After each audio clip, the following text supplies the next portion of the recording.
For years, most of us have believed that the health benefits of owning a pet are mostly emotional, a warm feeling, a little less lonely at home, a nice way to pass an evening.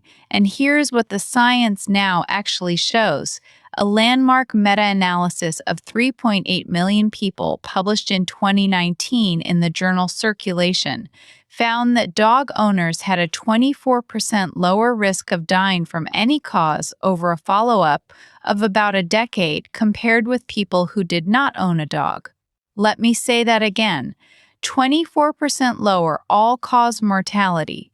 That is not a fuzzy feeling. That is a hard, measurable survival difference. Welcome to Longevity Lab. I'm Claire. And I'm Robert. Claire, okay, I need a moment here. 24% lower risk of death for owning a dog? I have heard for years that pets are nice, that they reduce stress, that they keep people company, but I genuinely filed all of that under, it makes people feel better. I did not think the research supported anything this strong. I honestly assumed it was one of those lifestyle correlations that sounds good in a headline, but falls apart when you look closely. You are not alone, Robert, and that is exactly why I wanted to do this episode. Because the wellness industry loves to sell us complicated, expensive, slightly fear-based interventions. Supplements, gadgets, extreme protocols, biohacking stacks, and meanwhile, one of the most powerful, evidence-backed longevity behaviors is sitting on the couch next to you, waiting for a walk. And I have to say, this is personal for me. My wife and I have a Labrador, Murphy. He is 9 years old, and my cardiologist actually said to me once, Robert, I'm glad you have that dog. And I remember thinking, well, that's just a nice, friendly comment. Maybe he likes dogs. Now I'm realizing he may have been handing me a medical insight wrapped in small talk. He may have been, and here's what is so compelling to me as a nutritionist. When most people think about longevity, they think about diet, exercise, sleep, maybe fasting, cold plunges, red light panels. Some of those have real evidence, some less. But the research on pet ownership and dog ownership specifically sits in a category we often overlook entirely. It sits in the social and psychological pathway to physical health. And here's the headline I want you to sit with all episode. Your mental well-being is not separate from your physical health. It literally is your physical health expressed through hormones, blood pressure, inflammation, and heart rhythm. So, what you're saying is the loneliness and stress side of things, which feels completely intangible, just an emotional state, actually manifests in the body in ways we can measure. Exactly. And this is the part that changed how many cardiovascular researchers think about heart disease. We have known for a long time that chronic stress raises blood pressure. It raises a hormone called cortisol. It activates something called the sympathetic nervous system, that is your fight or flight system, the alert state. And over decades, if that system is constantly switched on, it damages the lining of your blood vessels. It raises inflammation. It accelerates the buildup of plaque in your arteries. So stress is not just in your head. Over time, it is literally deposited into the walls of your arteries. Right. And I think most of us know intellectually that stress is bad for the heart. We say it casually, this job is going to give me a heart attack. But you're saying a pet directly interrupts that stress response in real time in measurable ways. Yes, and researchers have measured it minute by minute. There is a classic study from 2002 published in the journal Psychosomatic Medicine. Karen Allen and her colleagues took people and put them through a stressful mental arithmetic task, doing math under pressure, plus something called the cold pressor test, which, as it sounds, involves putting your hand into very cold water.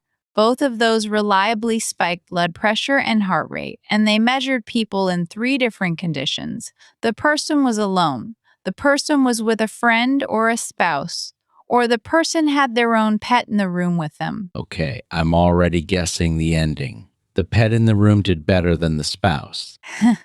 The pet produced the lowest blood pressure and heart rate reactivity, lower than the friend, and yes, lower than the spouse. And the pet owners also made fewer errors on the arithmetic task, which, if you think about it, is a lovely detail. The dog was not just a distraction. The dog was what researchers called a non-judgmental, supportive presence. There is no performance anxiety with a dog. The dog is not going to be disappointed in your math. That is hilarious. And also, I completely believe it. You know, when I'm stressed, I walk the dog, and I always come back calmer. I always assumed it was the walking itself, the movement, the fresh air, but you're saying just having the animal nearby does something physiological even before you take the walk. Yes, and the mechanism gets even more specific. When you interact with a pet, and this has been studied most intensively with dogs, there is a hormone called oxytocin. Most people know oxytocin as the cuddle hormone released during bonding between mothers and babies, between romantic partners. And it turns out when you gaze into your dog's eyes, in that mutual gaze, both you and the dog release oxytocin. There was a 2015 paper in the journal Science, and I love this one, showing that the longer the mutual gaze between owner and dog, the higher the oxytocin in both species. It is a genuine cross-species bonding loop. Wait, the dog also releases it? The dog is getting the oxytocin too? Yes, it is bidirectional. The dog is not just your oxytocin dispenser. You are in a feedback loop together, and that is probably why this relationship is so old and so durable. We co-evolved with these animals for tens of thousands of years, and oxytocin does multiple things in the body. It reduces cortisol, the stress hormone. It lowers blood pressure and heart rate. It increases something called heart rate variability, or HRV. And HRV is really important. It is a measure of how well your nervous system can shift between stress and recovery. It is like the flexibility of your stress response. Higher HRV is generally associated with better cardiovascular resilience and better long-term health outcomes. Okay, let me repeat that back like a student taking notes. Pet, gaze, oxytocin, lower cortisol, lower blood pressure, better heart rate variability, and that repeated over years shows up as fewer heart attacks and longer life. That is the chain. And I want to be very precise here because the study we're about to dig into is the one that really quantified the endpoint. The endpoints in these studies are death and cardiovascular events, not just feeling calmer, not just self-reported well-being, actual survival data. The 2019 meta-analysis I mentioned at the top, published in Circulation Cardiovascular Quality and Outcomes, analyzed 10 separate studies with about 3.8 million participants combined. And it found that dog ownership was associated with a 24% reduction in all-cause mortality. And maybe even more striking, for people who had already experienced a heart attack or a stroke, owning a dog was associated with a 31% lower risk of dying from cardiovascular disease. Hold on, 31%? And for people who already had a coronary event? That's not prevention in a healthy population. That's a therapeutic effect after serious disease. That's approaching what some medications deliver. And that is exactly why the American Heart Association started taking this seriously. In 2013, the AHA published a formal scientific statement saying that pet ownership, particularly dog ownership, is probably associated with reduced cardiovascular risk, and they called for more research. Then the data got stronger, and a massive Swedish registry study published in Scientific Reports in 2017 looked at more than 3.4 million Swedish adults, essentially an entire country, and found very similar results. Dog owners had about a 20% lower risk of all-cause death, and a 23% lower risk of cardiovascular death. And here's the part I found most moving. The benefit was largest for people living alone. For single person households, dog ownership was associated with a 33% reduction in all cause mortality. Oh, Claire, that genuinely gives me pause because that tells me the mechanism is not just the dog makes you walk more. The people who benefit the most are the people for whom the dog is their main companion, which means loneliness itself, the simple absence of another living being in the house, is a real physical risk factor. You have just named what may be the single most important insight of today's episode. Loneliness is not just sad. Loneliness is a biological stressor. There is a famous meta-analysis from 2010 by Julianne Holt-Lunstad, published in the journal PLOS Medicine, that combined data from 14 studies and over 300,000 people. And it found that the health risk of being socially isolated is comparable to smoking 15 cigarettes a day. Let me read that again for everyone listening. 15 cigarettes a day. It was a stronger predictor of early death than physical inactivity and stronger than obesity. So when people say, I live alone, but I'm fine, I'm independent, biologically there might be something happening under the surface that independence does not protect against. That is a really compassionate way to put it, and it is exactly right. Independence does not equal social connection. And here is the important nuance. The research is not saying every person who lives alone is automatically unhealthy. It is saying that chronic loneliness, the subjective feeling of being disconnected, of not having meaningful connection, drives stress pathways. It raises cortisol. It promotes low-grade inflammation. It disrupts sleep architecture. It raises blood pressure. And over decades, that is what accelerates cardiovascular aging. The body interprets chronic social isolation as a low-grade threat, and it stays in a defensive posture it was never designed to sustain. So the dog breaks that isolation, and not just by sitting in the room. The dog makes you go outside. The dog makes you talk to people at the park. The dog gives you a daily structure. I remember when I retired, one of the first things my doctor said to me was, Robert, don't lose your structure. And the dog gives me structure. Twice a day, no negotiation, rain or shine. You have just listed several of the main mechanisms in one breath. Let me name them cleanly because I think listeners will find this framework useful. Mechanism 1 is physical activity. Dog owners walk more. On average, dog owners walk about 22 additional minutes per day compared to non-owners, and they are significantly more likely to meet the recommended 150 minutes of moderate intensity physical activity per week.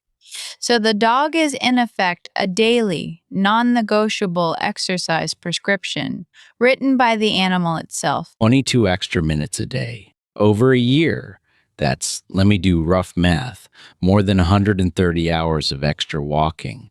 That is a genuine training effect on the heart. And the beautiful part is, nobody has to motivate you. The dog does the motivating. Mechanism 2 is social facilitation. That is the research term for something very simple. A dog makes strangers talk to you. People stop and ask about the dog. You meet your neighbors. You build micro connections at the dog park, at the cafe, on the trail.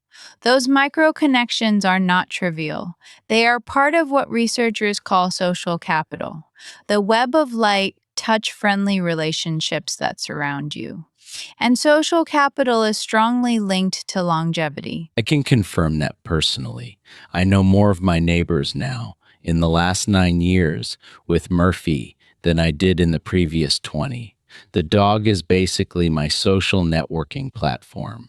He is better at networking than I am. Mechanism 3 is the stress buffering and the physiological calming we already described. Oxytocin, lower cortisol, lower blood pressure, higher heart rate variability. That is the animal as a daily, low tech stress management tool.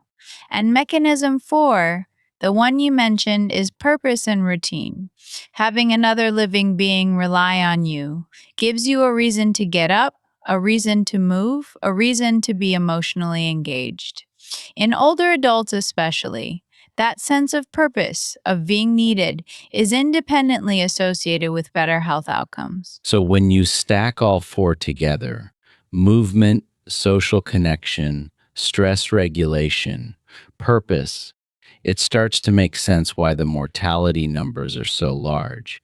It's not one magic ingredient, it's a package, a whole lifestyle delivered in one animal. Exactly.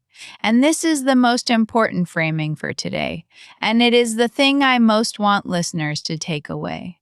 The wellness industry has trained us to look for single magic bullets: one supplement, one gene, one hack, one device. But the pet research shows us something completely different.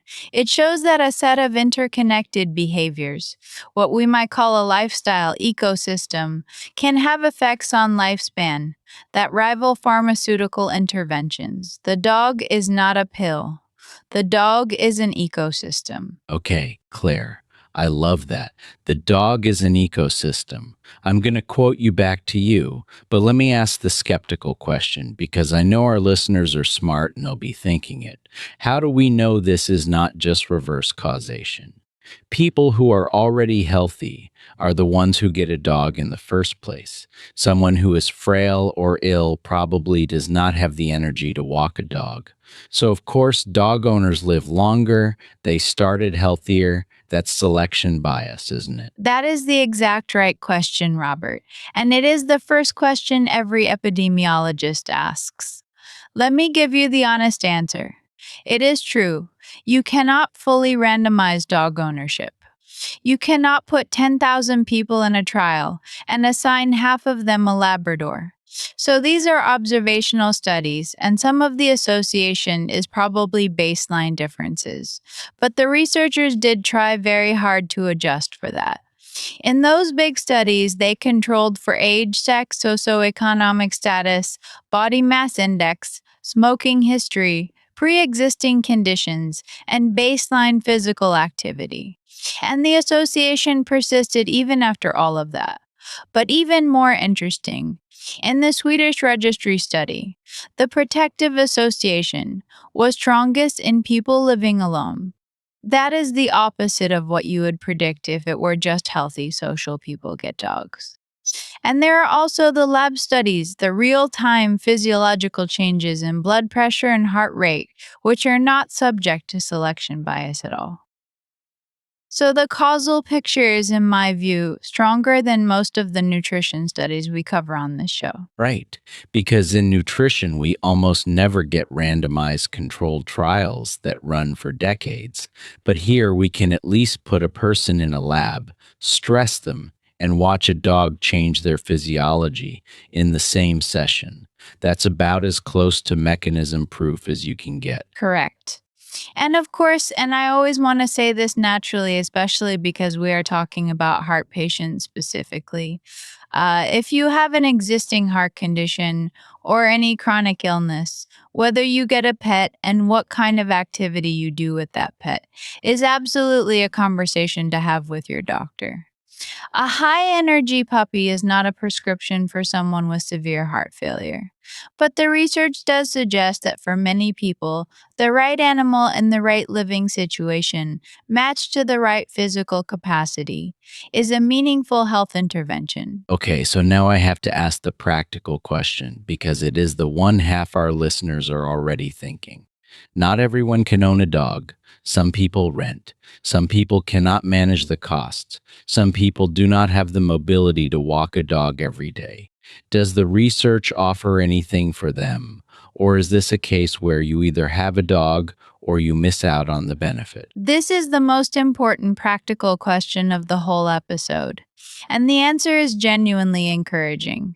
The benefit is not locked inside dog ownership. The benefit comes through the mechanisms movement, social connection, stress regulation, and purpose. And you can access some of those mechanisms without owning a dog. For example, volunteering at an animal shelter. Just walking shelter dogs has been shown in smaller studies to reduce stress and improve mood. Borrowing a friend's dog, offering to dog sit, walking a neighbor's dog, spending time in a therapy pet program, even interacting with a therapy animal in a hospital or care setting for just a few minutes has measurable effects on blood pressure and pain perception. So it's the interaction, not the ownership contract, that does the biological work. Yes. And there are also non animal ways to activate the same pathways. The research on volunteering in general, helping other people in any way, shows reductions in depressive symptoms and improvements in well being. Community gardening, joining a walking group, becoming a regular at a local cafe. The key is do not let I can't have a pet turn into therefore I can't get any of this benefit. That would be the wrong takeaway. The right takeaway is identify which mechanism you are missing and fill it in a way that fits your life.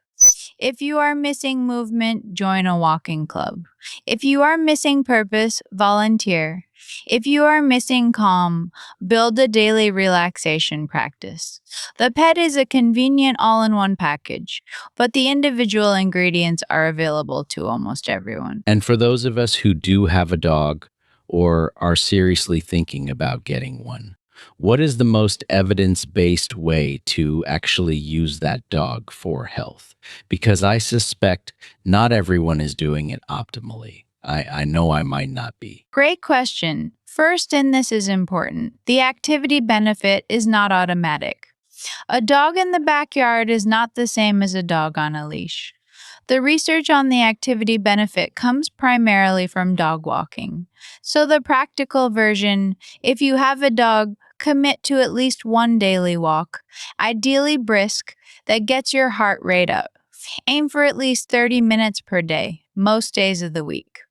That aligns exactly with the federal guideline of 150 minutes of moderate intensity physical activity per week. And I'll admit, Murphy and I have a very leisurely stroll pace. Sniff every bush, stop at every tree. Maybe I should be picking it up a notch. Maybe the brisk part matters.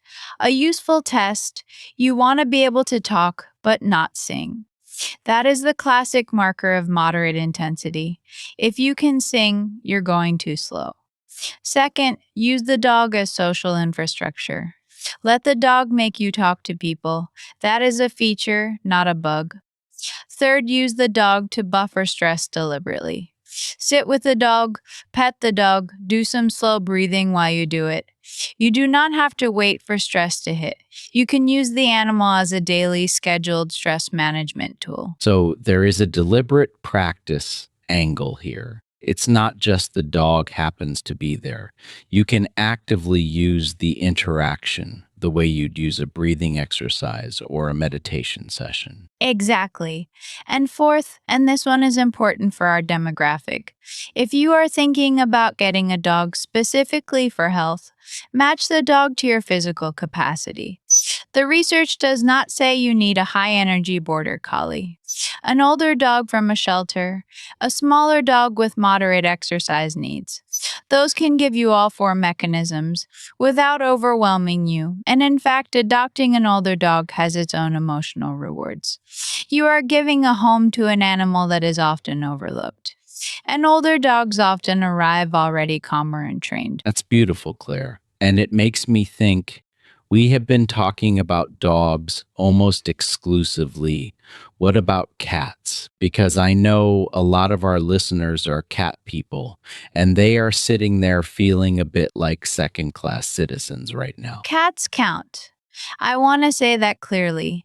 The evidence is strongest for dogs because the activity component is stronger, and because there is simply more longitudinal data. But there is research on cats too. A 2009 analysis using data from the US National Health and Nutrition Examination Survey found that cat owners had a lower risk of death from heart attack and stroke, even after adjusting for multiple risk factors. The mechanism there is presumably the stress buffering and companionship piece, even without the walking. The purring itself has been studied. The frequency of a cat's purr falls in a range that some researchers associate with tissue healing and stress reduction, though I would say that part is more speculative than the mortality data. So a cat is a slightly calmer version of the same intervention. Less exercise, but still the oxytocin, still the routine, still the companionship, and the purring. I didn't know that was studied at all. It has been, though, with less rigorous data than the big mortality studies. But the headline is All cat owners are not left out of this conversation. The American Heart Association's 2013 statement focused mostly on dogs because that is where the strongest data was, but it explicitly did not exclude cats. If you are a cat person, you are still getting meaningful stress buffering and social emotional benefits. Good. Because cat people are passionate, and I do not want angry comments. Fair enough. And there is another group I want to speak to directly, the listeners who cannot have any pet for allergies, housing, finances, or mobility reasons. And to you, I want to say this very clearly. The pet is one vehicle. The destination is movement, connection, stress regulation, and purpose. Those four are available to you in many forms. A walking group gives you movement and connection. Volunteering gives you purpose and connection. A mindfulness practice gives you stress regulation. You do not need a dog to live longer. You need to understand what the dog does and then make sure those things exist in your life, in whatever form works for you. That is the most generous framing because I think some people would hear this episode and feel a little envious. I can't have a dog, so I'm missing out on a health benefit. But what you are really saying is learn the mechanism and then build your own version of it. Exactly. And that is the empowering part, Robert. Health research should never make you feel less than. It should give you a map. And today's map is very clear. Your social life is your heart health. Your stress level is your cardiovascular risk. Your daily movement is your lifespan. And a pet is one of the most reliable, natural ways to improve all of those at once, but it is not the only way. Okay, so I want to do the thing you always make me do, Claire. The what does the research say we should actually be doing this week list? Because people need something concrete to act on, not just fascinating science. Let's do it. Here is my practical takeaway, and I want it to be specific. Start with one daily habit. If you have a dog, add one brisk 30-minute walk every day this week. Not just the slow sniffing stroll, but a walk that gets your heart rate up enough that talking is possible, but singing is not. If you have a cat, create a daily calm interaction, 5 to 10 minutes of focused petting combined with slow breathing, ideally at the same time every day. If you do not have a pet, give yourself one dose of animal exposure this week. Borrow a neighbor's dog for a walk, visit a friend with a dog. Spend an hour volunteering at a shelter or sit in a cat cafe.